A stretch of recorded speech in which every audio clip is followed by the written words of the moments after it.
اب یہ ایک اور مسئلہ آ گیا، کہتے ہیں کہ گاؤں میں ایک عورت ہے، جب کوئی فوت ہوتا ہے تو بڑی سی سیپی منہ میں لے کے بجاتی ہے زور سے، اور پھر میت کے گرد لوگوں کو کھڑا کروا کے کلمہ پڑھواتی ہے. اس کا کیا حکم شرع ہوگا؟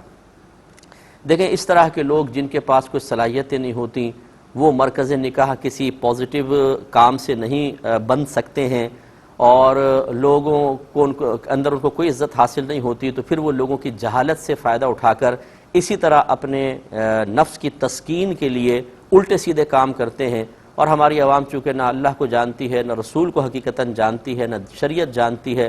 معذرت کے ساتھ میں جملہ عرض کر رہا ہوں کہ اللہ کی معرفت ہماری عوام کو حاصل نہیں، رسول کے صحیح معرفت حاصل نہیں، شرعی مسائل کے حاصل نہیں، وہ ان کو اور عزت دے دیتے ہیں. جہاں پر کوئی عالم دین نہیں ہوتا، کوئی صاحب علم نہیں ہوتا، تو اسی قسم کے جاہل اپنے نفس کی غلامی کو قبول کرتے ہوئے لوگوں کے مرکز نگاہ بننے کے لیے اور جھوٹی عزتیں حاصل کرنے کے لیے شعبدہ بازیاں کرتے ہیں، اور ایسی سی چیزیں ان کے سامنے پیش کرتے ہیں جو انہوں نے نہ کبھی سنی تھی، نہ ان کو معلوم ہوتی ہیں. وہ لوگ یہ سمجھتے ہیں کہ بھئی یہ کوئی بہت پہنچی ہوئی چیز ہے، اور وہ اس کے کہنے پر عمل کرتے ہیں. ان کو حفظ نفس حاصل ہوتا ہے. اس میں پھر یہ بھی ہوتا ہے کہ لوگ عقیدت میں کہ بھئی یہ بہت اچھی بات شاید بتا رہے ہیں، تھوڑا سا پیسہ دے دیا، کسی نے آٹا دے دیا، کسی نے یہ، تو اپنا گھر کا نظام بھی اچھا چلنا شروع ہو جاتا ہے. پاگل بناؤ اور اپنا پیسہ کماؤ. تو اسی لیے میں آپ سے گزارش کرتا ہوں کہ آپ بھی علم سیکھیں، اپنی اولاد کو علم سکھائیں، تاکہ ان قسم کے جاہلوں سے جان چھوٹے، جو اس طرح کے مقامات پر جہاں کوئی عالم نہیں ہوتا لوگوں کو گھیر کر خلاف شرع کام ان سے کرواتے ہیں.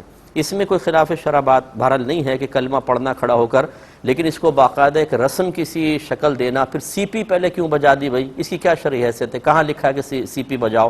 تو یہ بس اب لوگ تاکہ دیکھیں کہیں یار یہ کوئی بہت پہنچی ہوئی چیز ہے، سی پی بجا رہی ہے بھائی. تو اس طرح ان کی سادہ لوہی سے، ان کے تعجب سے، ان کے جہالت سے فائدہ اٹھانا اور اس طرح کی حرکتیں کرنا، یہ لوگ اس طرح مرکز نگاہ بنتے ہیں. کتنے آپ نے دیکھے ہوں گے بابے شابے کپڑے اتارے ہوئے قبر میں لیٹے پڑے، اور یہ کہ اب یہ بابا ہے، بڑا پہنچا ہوا بابا ہے. ارے بھئی کہاں سے پہنچا ہوا بابا ہے؟ نماز یہ نہیں پڑھتا، اس کو 2 کلمے آپ سن لیں وہ نہیں آتے، غسل پتہ نہیں کتنے دن پہلے تک اس نے نہیں کیا، چہرے پہ اس کے داڑھی نہیں ہے، فاسق ہے، فاجر ہے ہر طرح کا. یہ پہنچا ہوا بابا کہاں سے ہو گیا؟ اور وہ برہنہ لیٹے پڑے، بس تھوڑا سا لنگی سی ڈال لی ہے اور یہ ملنگ بن گئے.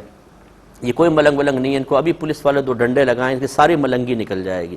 تو یہ وہ لوگ ہوتے ہیں کہ جو اسی طرح سادہ لوگوں سے فائدہ اٹھاتے ہیں، اور کچھ ایسے ہوتے ہیں جو ان سے فائدہ اٹھاتے ہیں.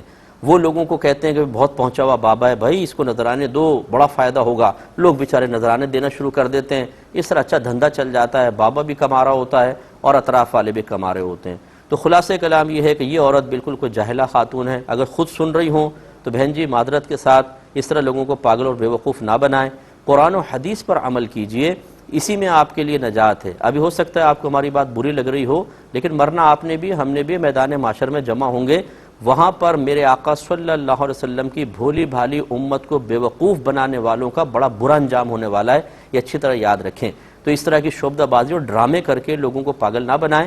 کلمہ پڑھنا منع نہیں ہے، لیکن یہ ترتیب قائم کرنا کہ پہلے سی پی بجے گی بھی، پھر چاروں طرف کھڑے ہو جائیں گے، پھر کلمہ پڑھیں گے. ایک نئی رسم کی بنیاد ڈالنا کہ ہماری آنے والی نسلیں یہ سمجھے کہ شاید یہ بھی کوئی دین کا حصہ ہے، اور وہ رسم جاری و ساری ہو جائے. اور کوئی بعید نہیں، اگر یہ سلسلہ چلتا رہے تو یہ جب عورت مرے گی اس کا مزار بنا دیں گے.